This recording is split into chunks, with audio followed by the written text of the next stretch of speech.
All right. Welcome, everybody. Just want to say thank you for joining us. This is the UCLA School of Nursing. We are happy to have you guys. Today's information session will be about our new post BS to DNP program. All right. As you can see, for any of those that may be interested, just so you know, when we say post BS to DNP, this is going to be for anyone that has or will be graduating with their BS, with their Bachelor of Science in Nursing, their BS or their BSN, as well as those that have a master's entry MSN degree. Okay. Um, Let's continue with the welcome remarks. My name is Mark Coven. I am the Director of Recruitment, Outreach, and Admission. And so you're seeing my lovely team with me, plus the addition, Sue Kwan. So we'll go ahead and have you give a quick wave first. And then below her, that I'm seeing on mine, is going to be Natalie Asensio. And then we have Jamie Gama. Myself, Jamie, and Natalie, we are part of the recruitment and admissions office. So as you guys are thinking about submitting an application this year, the three of us will be part of that process in terms of going through your application, making sure that you guys have everything before we actually send it forward to review to our esteemed faculty. We're going to have Sue here with us today. She is going to be our pro, I would say, when it comes to the DNP program. Our current DNP program that we have now is our post licensure. So she's done an amazing job from running that. But as we transition to this new program, we wanted her to stay with us today so she can help answer some questions that we may have. But the purpose of today's session, of course, is to talk about our new post BS to the DNP program.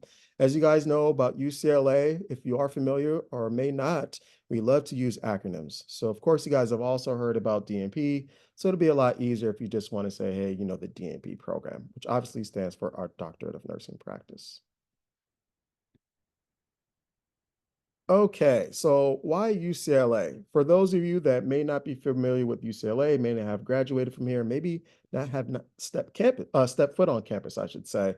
Always like to kind of give this example in terms of why we think you should consider UCLA. I think the main thing is UCLA being a community, right? And so when we say a small community within a big city, UCLA, obviously we're in Westwood. But UCLA has everything that a community should have. So what do I mean by that? Of course, we have UCLA Ronald Reagan, which is the #1 hospital here on the West Coast, which is actually on the campus. We have our own police department for campus safety. If you're to think about going inside the village or within Westwood, we have everything that you need in terms of, the biggest grocery store that I always like to say, which is Ralph's, or any other type of entertainment or food or whatever the case is, right? So we like to say UCLA provides everything that a student would need. Now, if we're to kind of think on the flip side in terms of what does this mean in terms of the School of Nursing, right? Inside, I guess we could say the big campus of UCLA. UCLA, our School of Nursing, we are a small program. So in total, from our undergraduate up to our graduate programs, we probably have a little over 600 students. So we are small, but we have tons of resources that are dedicated to our students. Um, Anywhere from we have a mentorship program. What we like to do is we like to match up a first year student with a second year student. We have specialty coaches. We have advisors. We have individuals in our student affairs office that are going to make sure that you're progressing and doing well. We have our own director of financial aid. Her name is Leonie Thomas, and she passed along some slides towards the end of today's session. So of course, you're not going to have to go to upper campus, what we like to call it, in Murphy Hall, and speak to someone. She'll be right there to assist our students when it comes to financial aid, scholarships, loans, anything else in terms of having to pay for school. Those are just some of the things that I like to mention. But with it, we do believe this is what makes us one of the top nursing schools, and that is by U.S. News and World Reports. Okay, so let's talk a little bit about the philosophy that UCLA has in terms of the School of Nursing, right? And so here are just some of the things that we want to encompass in terms of us in our own community, right? So that's clinical practice, of course, education, research, which we're going to talk about, consultation, leadership, management, and then the service and profession to our community. Now let's talk a little bit about the DNP philosophy, right? So we just want to make sure that we're going to be able to translate the evidence-based practice to the bedside, right? If we're thinking about at a micro level, we also want to make sure that individuals are going to be able to assume leadership roles in any type of clinical setting within a complex healthcare system, right? So that's going to be at the macro level. But at the same time, we want to make sure that we keep our standards high and that you guys are going to be able to care in any advanced level of practice, but then also provide professional doctorate of nursing profession that meets the demand of our changing, ever changing, I would say, nursing workforce, as you guys all know, when it comes to healthcare. And with that, let's go ahead and already kind of start off because I know some of you may be thinking about, hey, I've been thinking about a DNP for some time, and I know that there's PhD programs out there, and maybe what's the difference between the two, right?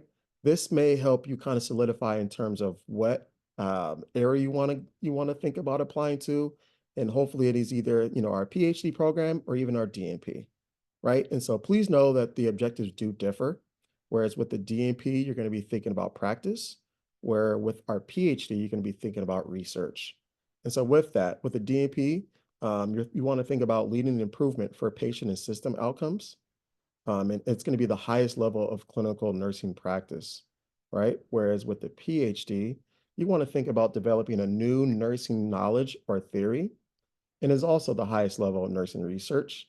So obviously, the DNP and the PhD are going to be the highest earning nursing degree, but there are two that differ. The next slide is going to talk a little bit more about that as well. And so with the DNP, here are some things you want to think about. Do you want to develop a leadership qualities, system thinking, improvement patient quality and outcomes? And then also think about, do you want to develop as a leader in your chosen area of clinical practice? Where with the PhD, you want to think about developing critical thinking skills and expertise in your specific area of interest. And you also want to make sure that you're going to provide new knowledge, right? And be able to guide your patients of quality and outcomes. But you also want to think about, do you want to advance your nursing science in any chosen area? So there are some similarities, but there are different objectives in terms of why you want to potentially think about a DNP and a PhD. I think here it's gonna kind of give you an idea in terms of the growth, right, of a DNP program over the last 15, 16, 17 years. Um, as I started in 2009, as you're seeing 2007 and 2009, it was really the beginning in terms of universities really starting to think about implementing the DNP program. And so it is pretty cool to see. It says here in 2022, but obviously as we are getting ready to enter 2025, there's still an increase of DNP programs. So I think it's important to really see the growth, right, in terms of us being close to about 400 programs. Okay, so let's think about some of the core competencies in terms of our DNP program. Some of these things have been mentioned already, but you want to think about critical thinking, evidence-based practice, advancing the professional role, right, in the development, clinical scholarship, communication, cultural competence, and ethical conduct. If we're thinking about the guidelines for our DP scholarly project, here are some of the things that are going to be of importance. If you're unfamiliar with it, it's totally fine. Obviously, you will be guided um, with our faculty and our leadership within the DNP program. So here are just some of the things to think about, right? The first thing is you want to identify a clinical area of focus within your specialty of practice. And we will talk about some of the specialties that we offer, or actually all of the specialties that we offer, and how hopefully those align with what you want to do. We're also going to follow our graduate division guidelines here at UCLA, right? So when it comes to committee structure, as well as publications. Within your second year of study, you're going to do the IRB, which is the Institutional Review Board, which is what you're going to need to do in order to get your research approved before you can continue moving on with that. There is going to be a written and an oral exam. So you're going to have your written qualifying exam as well as your oral defense. And then you want to make sure that you're going to deliver your project, right? So again, it's going to be an oral defense, poster, or a manuscript. Okay. So as you guys know, we did offer our Postmasters DNP program. And so here are just some of the cool titles that some of our graduates hold in terms of the major hospitals that we have, not only here in LA, but obviously around the country. So just, to name a few, we have an advanced practice manager. We have a director of advanced practice. We have co-directors.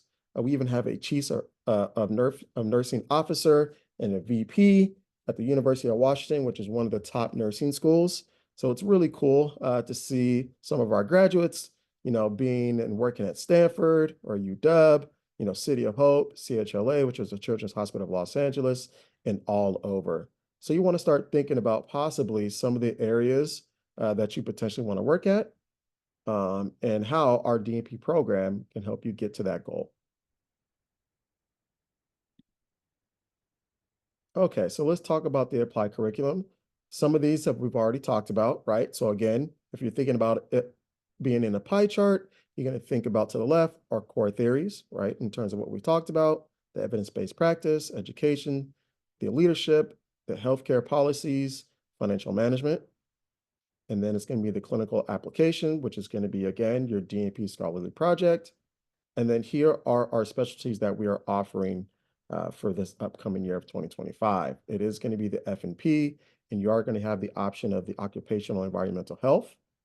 If you're thinking about the adult general primary, NP, you'll also have the option with the occupational environmental health. We're also going to have the adult gerontology acute care, NP. And then for those that are interested in peds, we're going to have the pediatric dual acute and primary care NP specialty. All right. So as we talked about a little bit before, you are going to have to do the written proposal qualifying exam, right? And so the purpose is to make sure that you're going to be able to demonstrate an ability to integrate your knowledge in terms of what you have in terms of part of the curriculum that you've already gone through. And we're hoping that that will happen as you finish your second year. In terms of preparation, right, you want to think about the core theory classes and how that goes with your project focus. And then also the foundation, again, of your DNP scholarly project, as that has to do with your clinical inquiry, implementation, and analysis. Next, as you guys know, it's going to be your oral qualifying exam. That will typically happen during the beginning of your third year, which could be around the month of October, maybe November, but it is going to be towards the beginning of your third year, right? And so what follows is you're going to have a committee of 3 faculty members. All committee members must agree to your written proposal as well as your oral defense, right, before you actually start the process of your project implementation. And the exam is an oral defense of your DNP scholarly project that you propose to your committee. Okay, so let's talk a little bit about the DNP scholarly project design. And some that you'll be able to do, right? So there's quality improvement, which is the analysis of performance and development of systematic efforts to improve outcomes. You can translate evidence into practice. There's going to be program development and evaluation, as well as healthcare policy. So as you're starting to think about some of these designs, obviously you're going to have our faculty, you're going to have your committee. They're obviously going to be helping you throughout this process in terms of what area of focus and design you want to focus on.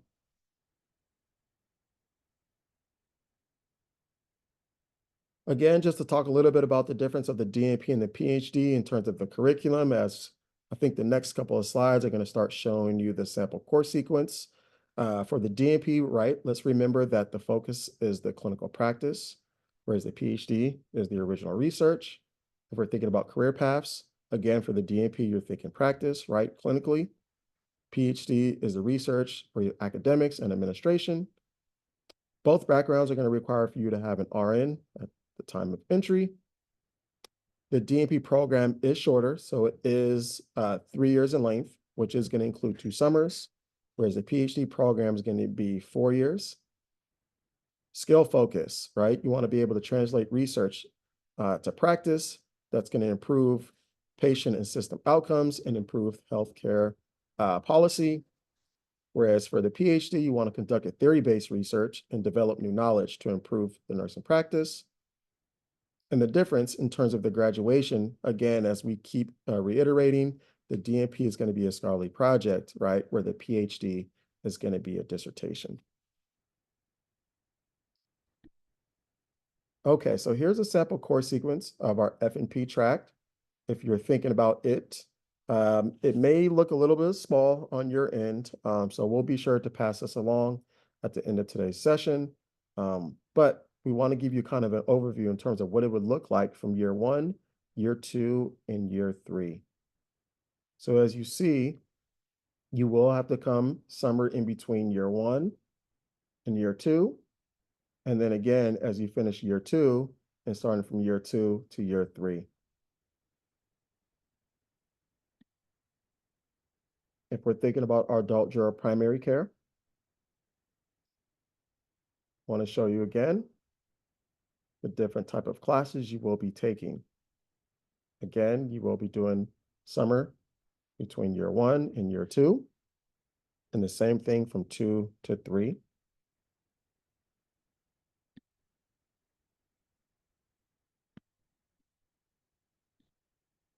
All right, and then our next one is going to be our adult juror acute care.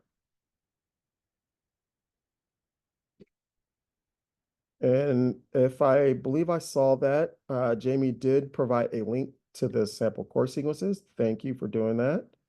So you guys can take a look at that, as well as the recording that you will be receiving. And to finish up, this is our pediatric dual acute and primary care NP specialty. So we just want to give you a snapshot in terms of what you'll know, what it looks like. Obviously, you will be a full-time student as you're pretty much going through this program. So you're seeing pretty much the total of units that you'll be taking. Summer it will be less, but just an indication in terms of what it looks like. I'm not sure if it's on one of these slides, but classes will mirror, they will be during the week, I should say. As we have them now, classes will be in person. So that's the notice that we've got from our faculty. We are hoping as we continue moving forward throughout the program, there may be an option to add some classes online, but as of now, the classes will be in person. Who knows what it'll look like as you get into year 2 and year 3. But just so you have an idea, classes will be in person. They will be during the week, and they could possibly be on back-to-back days. We are thinking as of now, classes will be on Tuesdays and Wednesdays. You'll also want to think about in terms of what time. I always like to say classes can be anywhere from 8 a.m. to about 5 p.m., 6 p.m. So there won't be any night classes, right? So no night classes that go from like 6 to 10 p.m. But you will have to think about coming, if it's both days, all day in a sense.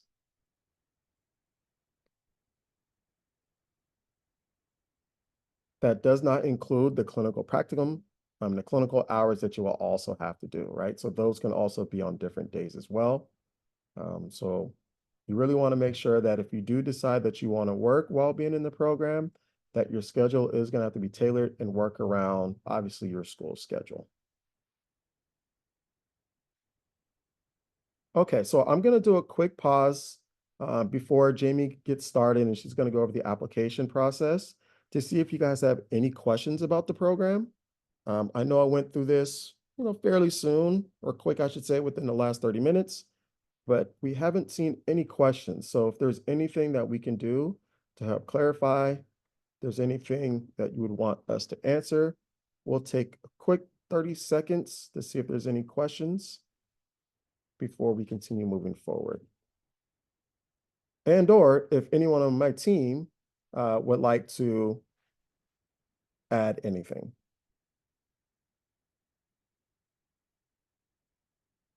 I did see someone raise their hand, so unfortunately, don't have the option of speaking. Um, so if you want to ask a question in the Q&A, please go ahead and do that. All right, so great question. Someone is asking, do we provide preceptors for our clinicals? Yes, we do. We have a clinical placement team that's going to help find placements through our partnered hospitals. So yes, that is something that you will not have to do on your own.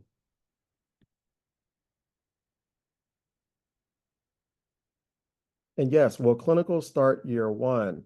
So if we go back, oh, depending on which one you are interested in, you will see that it will start, I believe it should start year one.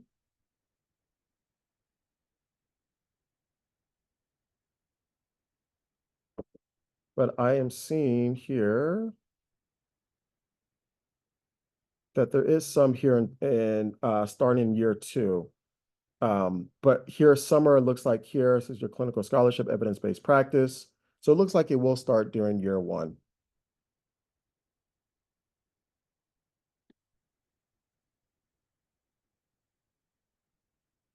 I'm also seeing someone asking, what are our partnered hospitals? So our basic partnered hospitals are going to be throughout LA. So it's going to be UCLA Health, if it's Ronald Reagan, Santa Monica, it could be Cedars, VA, Kaiser. So there's plenty of hospitals that we're affiliated with. If for any reason we do not have one with one that you potentially would want to do your clinical rotations, I believe we do have the ability to get a partnership with them. So I know that has happened in the past with our other programs, and so I do believe that is an opportunity for our students. So I know some people are thinking about, hey, if I, live outside of the LA area, maybe the IE, Inland Empire, OC, is it possible to do that? Yes, there is a possibility, but that we would have to take up with our clinical placement team. So that is an opportunity that we can take advantage of.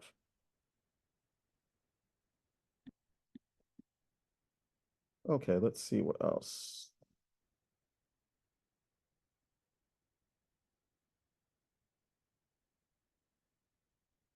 Yes, someone is asking if they work at a UC hospital, can they do their clinicals there with an approved preceptor? Yes, you can.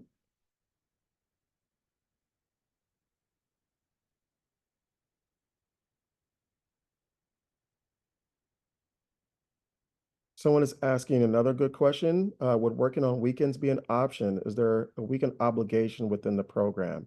No, there shouldn't be a weekend obligation within the program. Classes as well as your clinical practicum should be during the week. So if you wanted to work during the weekends, that should be something that will be feasible for you to be able to do. Okay, here's another good question. Someone is asking about UCLA Health employee tuition reduction. So we will have that on one of our last slides when it comes to our financial aid section. But yes, for those that work for UCLA Health, you are eligible for the 2/3 tuition reduction. So that is a great benefit for someone that does work for the UCLA Health system.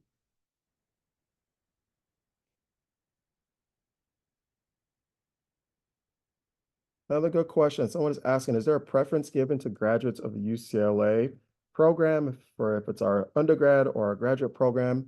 There is no preference given to our UCLA graduates, as well as maybe someone that may work for UCLA or anything like that. So everyone is on a level playing field, and so there is no preference given to any applicant.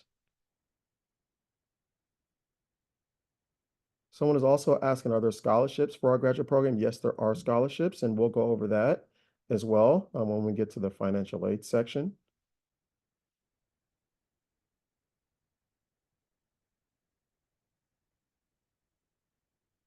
Okay, someone is asking for the occupational health option, are courses listed taken within the same quarter? So for example, for their first fall quarter, would you have a total of 15 units? And so that could be a possibility if we were to go back and look specifically at I believe you said the adult general primary. You're looking here at the bottom where it says the total. This is the amount of units per quarter.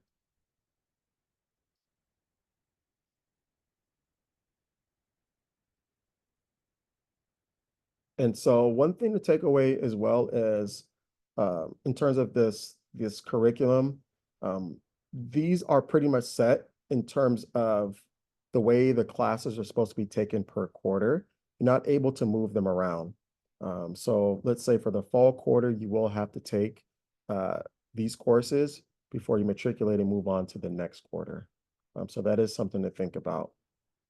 And so I think the beauty of this program is knowing each class you'll need to take per quarter as you continue moving forward within the program. For those that may be familiar with UCLA and the School of Nursing, that's how our undergraduate program is, as well as our master's entry program. So they are set curriculums.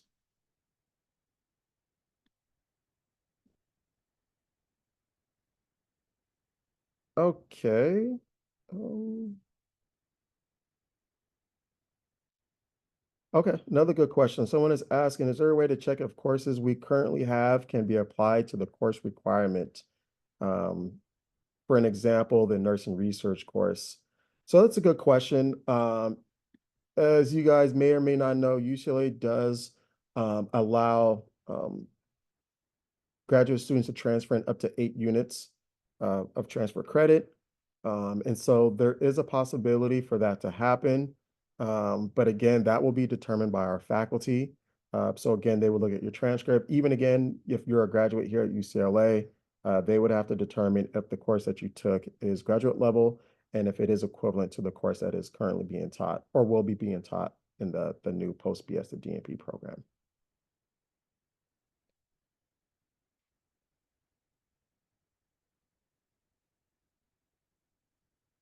Okay, some other good questions.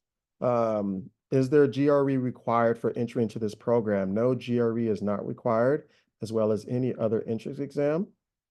Unless you're an international student, Jamie will talk about you having to take the TOEFL or the IELTS, but the GRE is not required.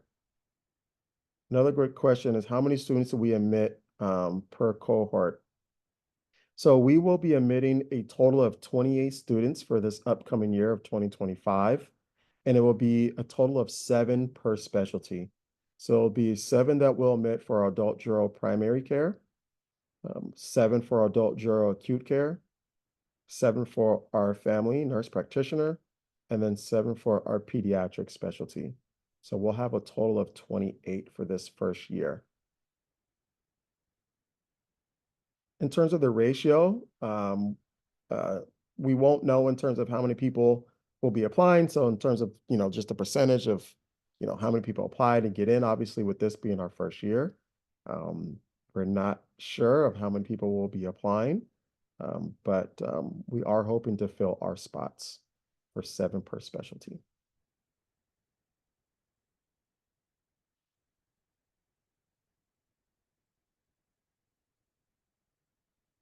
Another good question, does the program offer F1 visa for international students? Yes, we do. So we do admit international students, and we will work with the DashU Center to ensure that you will be able to receive your international or F1 visa, student visa. Okay, so I'll take a quick pause. Please feel free to continue putting questions in the Q&A, but I'm gonna have Jamie lead off with the application process. Hello, everyone. Welcome again to our information session, and I'll go over the application process. So the application is now open.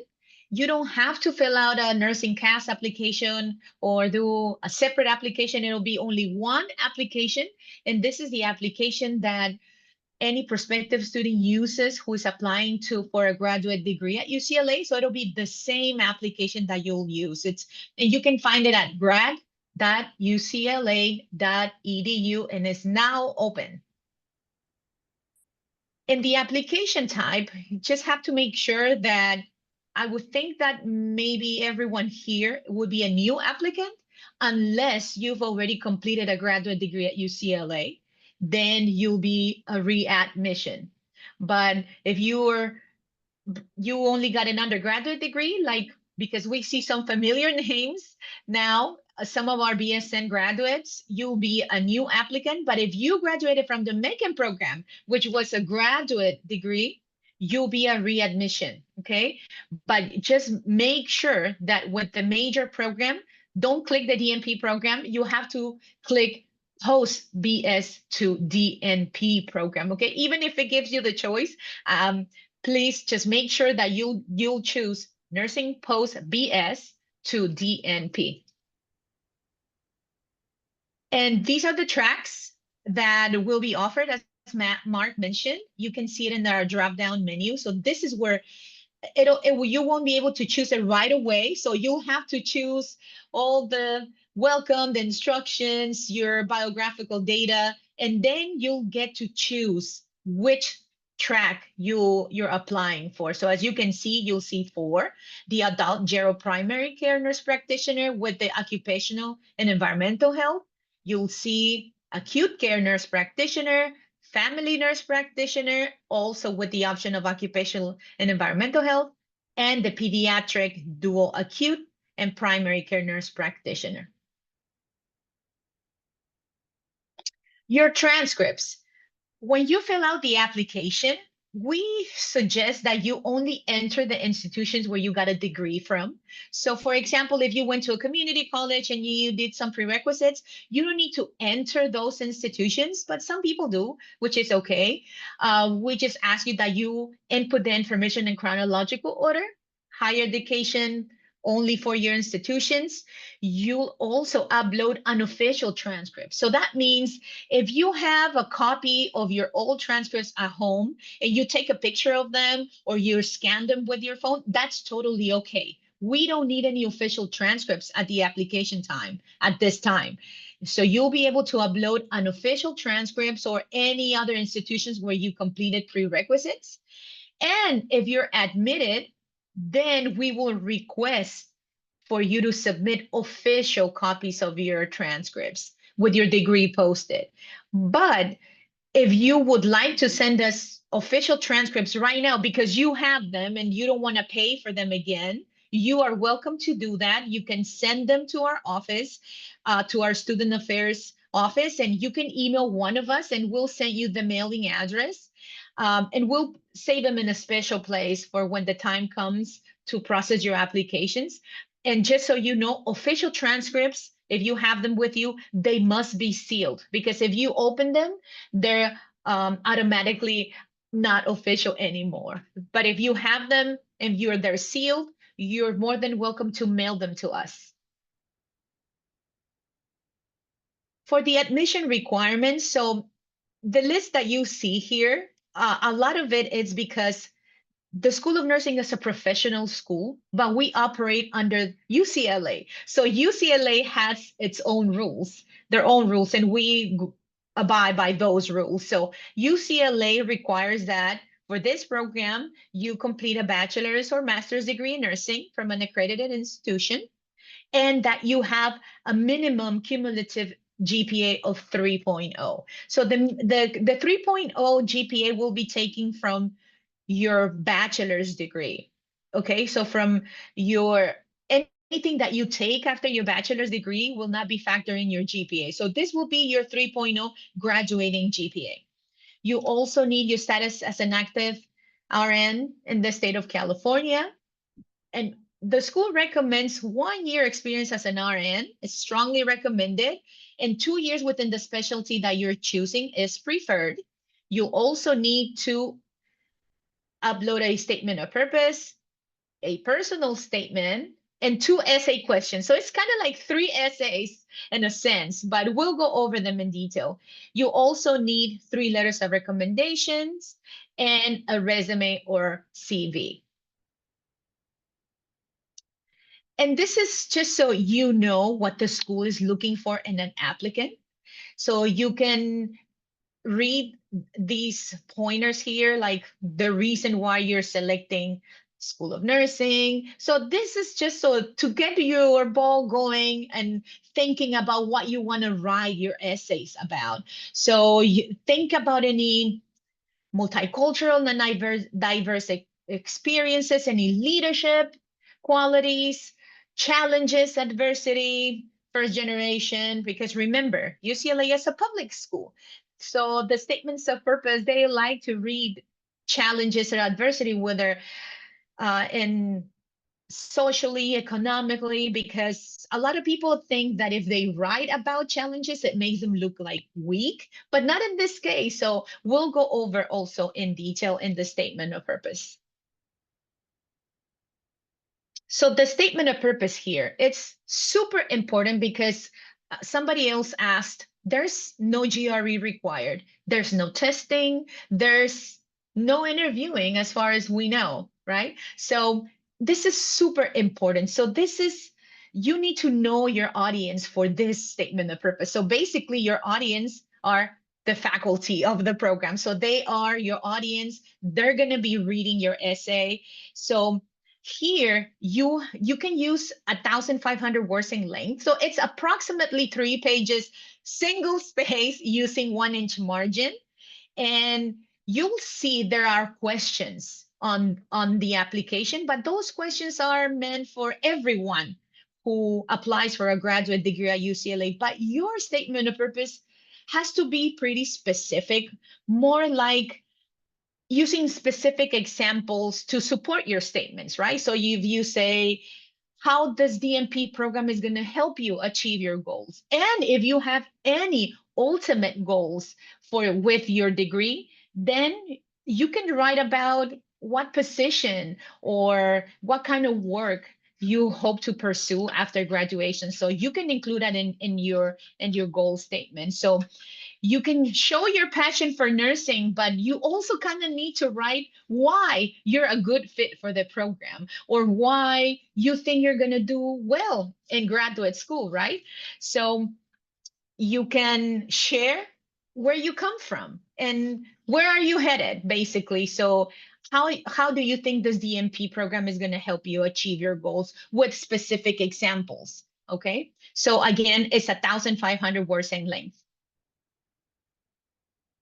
And these are the questions that I mentioned before. So these questions, everyone sees these questions, even like people who apply for public health or for engineering. So these are questions that just help you think how to write your statement of purpose, but basically concentrated in the nursing part of it is like, what are your plans? Like I mentioned, how you plan to use your DMP degree. But so you can also ask feedback, because sometimes it's hard to talk about yourself, and but this is your time to shine also. And sometimes you forget, or you tend to forget to mention important things, and maybe your friends and family or colleagues can take a look at your essay and share their thoughts. The personal statement. So this should not be a duplicate of the statement of purpose. Okay. So this is only 500 words, and this is really personal. And we tell people, make it really personal, because this is going to be also used as your scholarship statement. Okay. So they really need to know who you are. Okay. And this is where you describe your background, your accomplishment, your life experiences. Um, Again, we don't see essays, personal statements that are bad, but sometimes they're overly general. So please don't make your personal statement super general, and make it really personal. So the faculty, this is the only way they get to know who you are. So this is the place where you can talk about your contributions to diversity, equitable access, and the need of a diverse population of future doctor in nursing practice. This is like the third writing assignment. So these are two questions that you need to answer, and they are on embedded. So you don't need to upload a document, but they're embedded in the application. So you need to just type it in. And these are super specific for the DMP, and the faculty, the committee at the school, they wanted students to, this is kind of gonna double as your writing sample, but like it says, question number 1, You'll describe specific situations where you have engaged in teamwork, team leadership, collaboration with people with diverse disciplines and perspectives. And question number two, it's going to have a different little box. So here you're going to describe specific situations where you've engaged with others to advocate for individuals, families, patient community populations, or system changes. Sounds super easy, right? Because I'm sure you all have good questions, good answers. I'm sorry, good answers for these, but it just needs to be 500 words. Your resume is vital in this case. A lot of the reviewers will go to your resume for everything. They'll go to your resume to see where you work, where you went to school and things like that. So they'll go for your leadership, for your community service or leadership activities. They'll go to your resume. So this is super vital. You need to describe your work history, volunteering, leadership, teamwork, anything that you think is appropriate. You should list it here. You should list it in chronological order. And you should include everything, even if it's not healthcare related, but if you have any certifications, you should list them there. We prefer 2 pages, but if you go over the 2 pages, it's totally okay. Any professional resume format is okay. Here are the letters of recommendation. So when you go to the system, it's going to be totally electronic. You just have to please make sure that you choose the correct recommendation form. We've already had people who applied for one program and they chose the wrong recommendation. So you don't want to pick the PhD recommendation, for example, right? Because it's going to ask them about scientific knowledge and things like that. So no. Make sure you choose the correct recommendation form for your program. So you'll need 3. A current employer is highly recommended, but if your current employer maybe doesn't support your career goals, then don't choose your current employer. If you don't want them to know that you're going back to school, that's okay. But you'd need at least 1 nursing supervisor and no family or personal friends. And here, when somebody chooses a mentor, it's kind of tricky because if you choose a mentor who's known you from a long time, it's kind of like a friend, basically. So just be careful when you choose family or personal friends, okay? No family or personal friends, but anyone in a mentorship or supervisory role. So if it's been a long time that you graduated from school, you don't have to choose anyone in academia. But if you have a really good relationship with the past professor, you can by all means use them, but just make sure they know your goals. And you only need a total of 3. Everything is going to be electronic. They will get a message through the system that will say so and so wants to use you as a recommender, and all they have to do is complete a form. So unfortunately, you cannot upload portfolio or forms that are already completed or forms that are already written. They can upload a written letter, but they don't have to, but they have the option to do so. But as long as they complete our form, it's okay. And you also get notified through the system whether somebody completes your recommendation. And you can also go back to the application system and send them a bunch of reminders because the holidays are happening. This application it's due December 1st. So a lot of people might not have the time to complete, or maybe the email would get lost. So you can actually go back and replace your recommender. And like, for example, if that recommender is non-responsive, you can go back and replace them. The supplemental prereqs, somebody was asking about statistics, and statistics from this list of prerequisites is the only prerequisite that has a time limit. So it'll be that it expires. So it is going to be within 5 years of enrollment. So if you're applying for 2025, the last year that you can have your statistics class will be 2020, if that makes sense. So 2020 or later, it'll be fine, but not 2019. I know. So the nursing research, it'll be an undergraduate, upper division graduate equivalent course. at an accredited institution, so which most everyone takes during undergrad or their master's entry programs. You also need a physical assessment course. And we also have for each prerequisite, we have a list. It's a PDF list that's online. It lives on our website. We also require a human physiology class. And this is an undergraduate or graduate equivalent course, but just so you know, pathophysiology is not acceptable to replace the human physiology class. All the prerequisites need to be completed with a C or better. No C minuses. We will look at the transcript, okay? So you also need your status as a licensed RN, and the current California license is mandatory before you start our program. And just to be fun, we put this here because all of you need to have basic computer skills prior to the admission.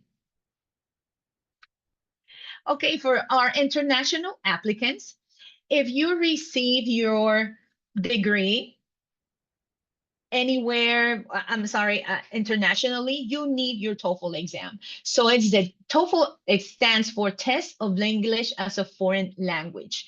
You would need at least a score of 87. If you decide not to take the TOEFL, or if you had already taken the IELTS, it has to be the academic version. So that's the website for the IELTS exam.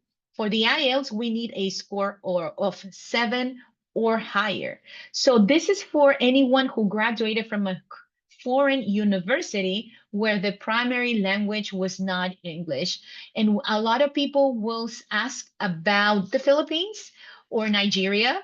But unfortunately, yes, if you graduated from the Philippines or Nigeria, you still need to take the TOEFL exam. The only way that you can waive the TOEFL exam is if you have attended a school in the United States for 60 semester units. Then you will not need to take the TOEFL exam. Otherwise, you'll need to take the TOEFL or the IELTS, not both, one or the other. And this is the website for the TOEFL. The institution code is 4837, and the intended graduate major code is 0610. And now when you take the TOEFL exam, the results are sent electronically to us. So you don't have to worry about sending an official transcript. But if we don't get it for some reason, we will make sure to let you know. And the last but not least, the due date. Yes. So December 1st, that'll be the date for the application when the application is due. No advantage if you submit it like tomorrow, because we have to wait until after December 1st when everyone submits their application to process the application. So no benefit if you submit it before. But if you wait until midnight on December 1st, and when you click send, you'll see December 2nd because the application system is on some other mountain time or something like that. Don't worry, you don't need to call us. We know that you meant to submit the application by December 1st before midnight. So all the documentation is due by January 15th. So that means recommendation forms are due January 15th. Any outstanding transcripts, they're due January 15th. If you're missing, for example, you didn't upload your resume for some reason, we will let you know, oh, hey, you're missing your resume. So you have until January 15th to send us your resume. So any outstanding documentation is due by January 15th.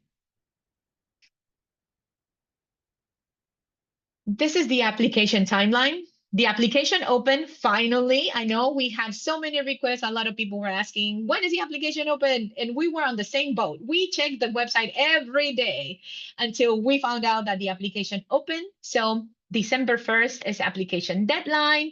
Like I said, January 15th. It's a deadline to submit any missing documentations, transcripts, letters of recommendation, any outstanding material. And then January through February, we will do our best, right, Mark? To our best to let you know and whether you're admitted or not by March 2025.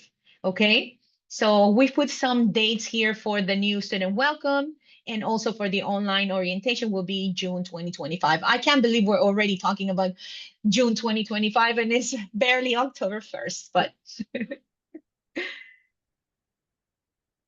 All Okay, right. so yeah, okay. Oh, no, no, sorry. Yeah. No, Well, you thank go you, ahead. Jamie. Yeah, I was just laughing because you're right. We are already thinking about fall 2025, and it'll be here before you know it.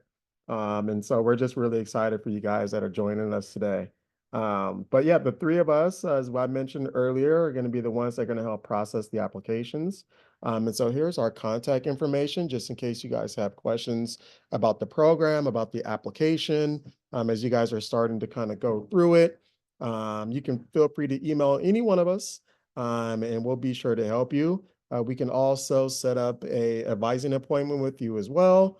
So there's plenty of things that we could do to make sure that you feel comfortable submitting a successful application. And so I'll talk a little bit about the tuition and financial aid. And so Leonie Thomas, who's our director of financial aid, was gracious enough to provide us with a few slides when it comes to the proposed fees.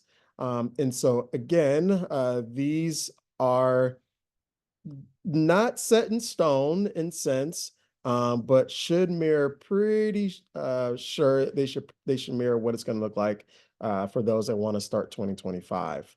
And so here's just a breakdown for the 3 years in terms of the mandatory system-wide fees. There is going to be a professional fee, which is going to be included. There is the campus-based fee. There's going to be the summer fee, as you guys know, that summer fee it's going to be obviously per year as you're going to be going through summer year one and year two. And then the non-resident supplemental fee for those that are going to be applying that are going to be out of state. So just to give you an idea of what it would look like if you are a California resident per year to those that may be a non-resident. Um, so give you a snapshot again of what these fees will look like.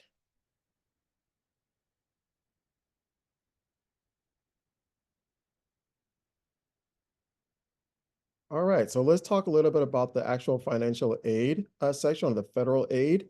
And so you guys saw in the slide before in terms of what the cost is, but of course there are ways to make sure that it is paid for. And so the first thing is we hope that you guys are going to start that process of filling out your FAFSA application. So it did open up today, yay. And then you'll have a priority deadline of March 2nd. And so we always encourage everyone to submit their FAFSA before or on March 2nd. You can submit it after, but it is best that you submit it before. As you guys should all know how to fill it out, but just in case it's been a while, you'll be able to enter our school code, and that will be sent directly to UCLA as well as Leone. And so for the federal aid that is offered, there is going to be the direct unsubsidized loan, which an individual can receive up to 20,500. And then there is also the Graduate Plus loan, okay, which could be up to the cost of the attendance. And so this one here is going to be based off your credit. Okay, so most of our students are going to be taking the direct subsidized loan, but there are instances where people will take the Graduate Plus loan. But again, just to reiterate, that will be based off credit. And so here are some other sources in terms of financial support.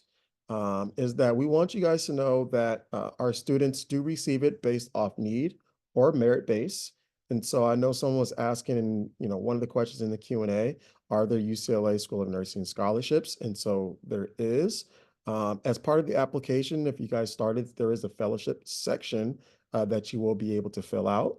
And then as well as what Jamie was stating in terms of the personal statement, that can be used for some of the scholarships that are going to be offered as well as the fellowships. So there are university-based fellowships as well as specific scholarships within the School of Nursing, which Leonie would do her best in making sure that our students will be able to receive. And so upon being accepted, she will reach out to you and provide you with all the different scholarship applications that are available. I think another cool thing to take advantage of is going to be the academic apprentice personnel, which is going to be the TA or the GSR. And so this is going to be for individuals that maybe want to think about becoming a TA, a teacher's assistant, while they're active in the program. And so with that, the fee readmissions are covered. So it's going to be 100% of the mandatory statewide fees. And then you'll also receive it within a monthly stipend. And so that is something that we would encourage you to take advantage of. We do have our PhD students that take advantage of this. And so we are going to be also offering that for our new post BS-DNP program as well. And then as someone also asked in the Q&A, do UCLA, or I should say, sorry, UC employees, are they part of that reduced fee program? And so the answer is yes. And so any eligible regular status UC employee is or may be qualified to receive 2/3, so about 67% reduction in the student service and tuition fees. So that's another thing that we hope that individuals will be able to take advantage of. And we do hope that that will help combat, obviously, the costs of the tuition per year. I believe, okay, one other slide, if we're kind of thinking about, what is the average loan debt for our School of Nursing students? Of course, this is our new program for our BS-DNP, so we don't have any information on that. But if you're kind of thinking what it looks like for our students, graduates, if it's our PhD program, they come within debt about 19,000. Our master's entry, it's about 60,000. Our BS freshmen and transfers are anywhere between 13 to 15,000. And if you're thinking about salary potential, this is based off ZipRecruiter. And so you are seeing what it looks like for any potential graduate, if it's within our PhD, this new DNP program, our master's entry, and our BS. So as we've been talking about, or going through today's info session, as you guys have been thinking about, what career goal you are thinking about wanting to pursue. I think it's important to know that there are scholarships available and fellowships, but that there are going to be students that come out, with loan debt. But obviously, knowing that education is something in terms of an investment, I should say, right? And knowing that as you continue moving forward within your nursing career, there are potential earnings. All right, so this does conclude officially the information session. And so I know there may be those, they may have to take off. I am happy to keep us within the hour, but we are going to stay on just a little bit longer to help answer some questions for you guys. I do see there were some really good questions in the Q&A, and so I do want to verbalize those as well for those that aren't able to attend the session. So we'll also be answering those as well. So again, just want to say thank you everyone for attending, but we're going to continue on with the Q&As. And so I do know people had questions about the statistics requirement, because that is one or the only prerequisite that does have a time limit. And so, yes, that has to be completed within the last 5 years. If you do not have that course completed within the last 5 years, you can still apply. So you can still apply. The prerequisite can be outstanding when you apply. It just has to be completed before you start the program in the fall. Okay, so you can wait if you wanted to apply and wait until you hear back from your admission decision, or you can take it while the application is going through the admissions process.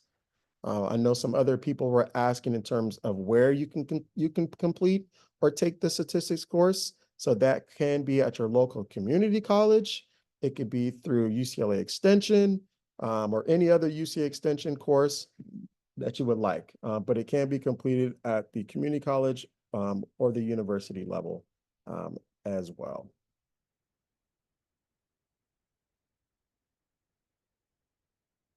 Okay, someone is asking another question, which is a good question. Is the program going to be offered in person or is it going to be hybrid? So as of now, the program is going to be in person. So right now there is no hybrid option, but that doesn't mean as our faculty, obviously, because this is a new program. So as our faculty are still, building out the curriculum and whatnot, doesn't mean that some classes might not be offered online as, you continue moving forward. But as of now, this is an in-person program. Okay, another good question. Do you consider work outside of the country to put in your resume? Yes. So definitely put any work that you've done outside of your state or outside of the US. Please feel free to put that in your resume. It's important to put that in your resume. As Jamie stated, there's not going to be an interview for the program. So whatever you leave off in the application, there's not going to be, in a sense, a second chance, right, to reiterate the cool things that you do. So please put that in your resume. Someone is asking another good question. Do you accept transfers from another DNP program? It is possible to accept transfers into our DNP program, but do remember that the university only allows up to 8 units of transfer credit. So in essence, would you be transferring in? Yes, but you would typically at most only transfer in 2 courses. So you have to think about, depending how long you've already gone through your DNP program, and if you want to, in essence, almost start over. Another good question. Can you apply to more than one specialty? So unfortunately not. You can only apply to one specialty.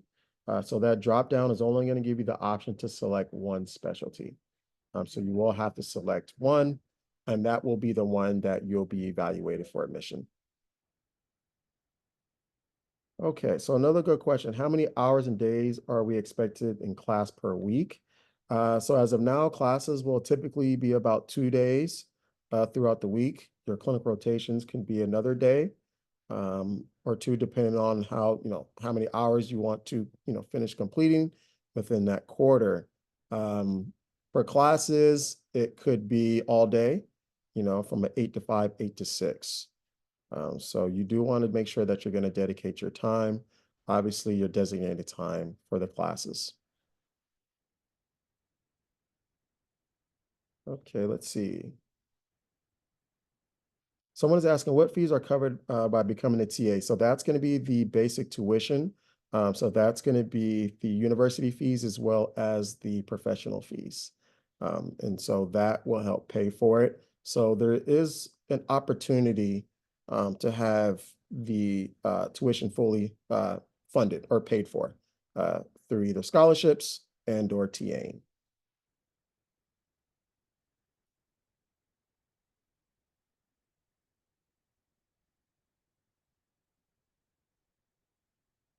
Someone is asking, do we accept a PTE exam for international applicants? Unfortunately, we do not. It will have to be the TOEFL or the IELTS.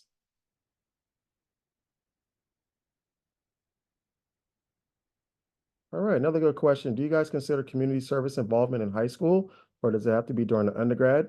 We can also accept high school. You just want to make sure that you have more relevant experience. So if you want to go back and date back to high school, that's okay, as well as your undergrad experience, but we also want something that's recent as well.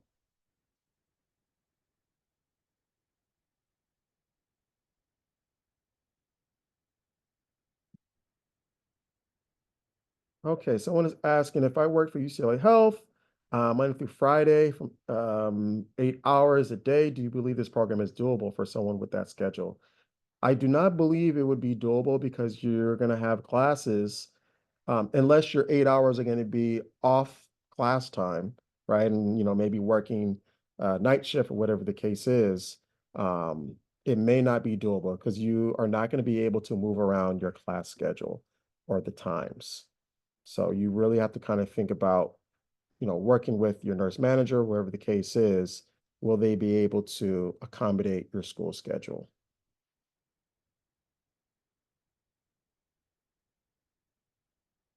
Okay, another good question. Can we apply to the APRN program and the DNP program? So we are actually subsetting or sunsetting our APRN program. So we are no longer admitting students into this program moving forward. So this fall 2024 was our last cohort. So you're only going to be able to apply to this new post BS to DNP program.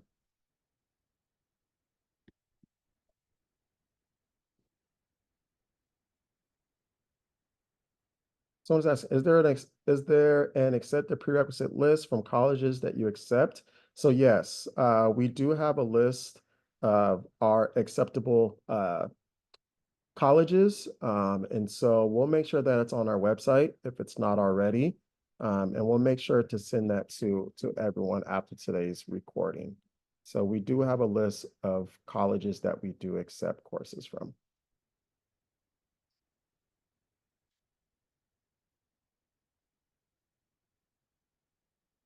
Okay, someone is asking, can I work with a previous UCLA professor on my application, or should only submit application review questions to you and your team? No, you can contact anyone you like that you feel would help you, um, help submit an application. If the and I think you might have said it's a former UCLA professor, so obviously that would be okay. If it is a current professor, we will obviously just make a note of that and make sure that that professor does not review your application, um, right, for obvious reasons. But it is totally okay to reach out to whoever you like who would help you in terms of submitting a successful and competitive application. So just to reiterate, the application is available now. We do have our deadline of December 1st. So that is going to be our deadline. If for any reason we do need to extend it, we will definitely notify all applicants. But as of now, we are sticking with our December 1st. And then we're going to have our accompanied deadline, which is going to be the January 15th. Please know that we will stay in contact with you throughout the application process. You will receive several emails from us, I should say, that will indicate, where your application stands in terms of if it's complete or incomplete, what is required and needed from you. And again, letting you know that we'll need it by that January 15th deadline. Um, Again, just want to reiterate, we are hoping to get through the application process and notify applicants in the month of March. We'll be even more excited if it happens before that. But our goal is to make sure that you do receive that before spring starts so we can get you going before fall 2025. All right, so good question. If someone is asking, can the application be saved, or does it have to be done in one setting? So you can, start the application. You can save and continue. You can save and exit, and as you log back in, it will save your information, and you can continue moving on. So it does not have to be done in one sitting. You can take your time with it as long as you submit it by December 1st.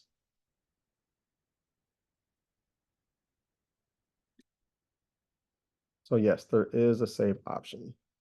Trust us.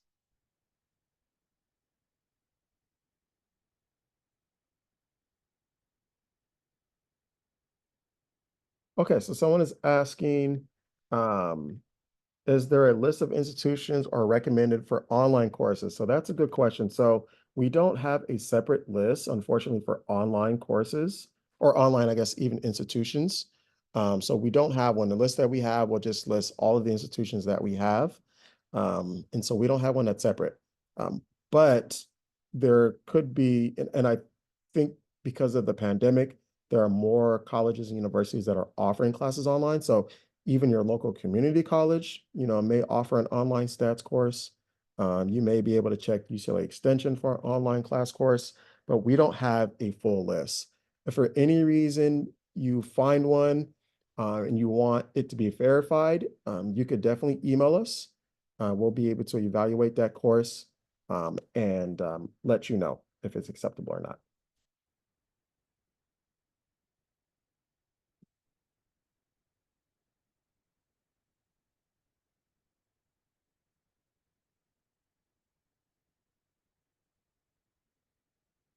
All right, so great questions. We'll still hang tight for a little bit to see if there's any more.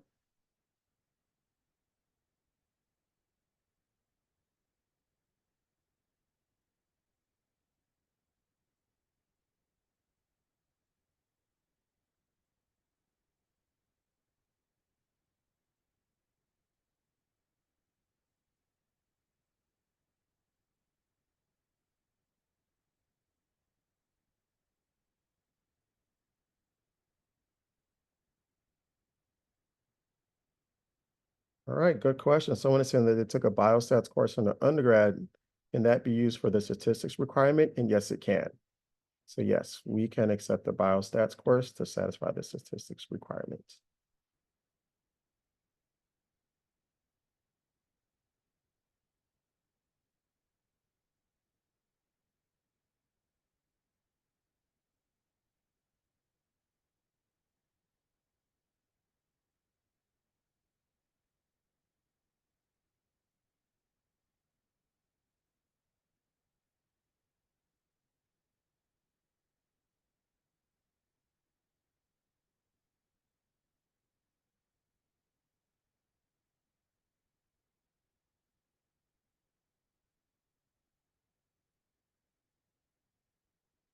All right, so we'll just hang on tight maybe for another minute to see if any more questions come about. But again, just want to say, um, if you have any other questions, feel free to email us and we'll be sure to get back to you as well.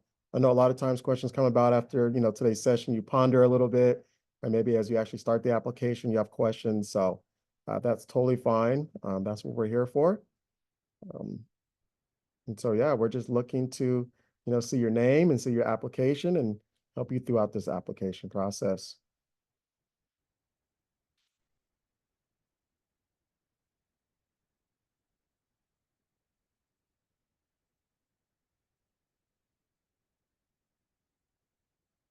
Okay, so we'll go ahead and end today's session.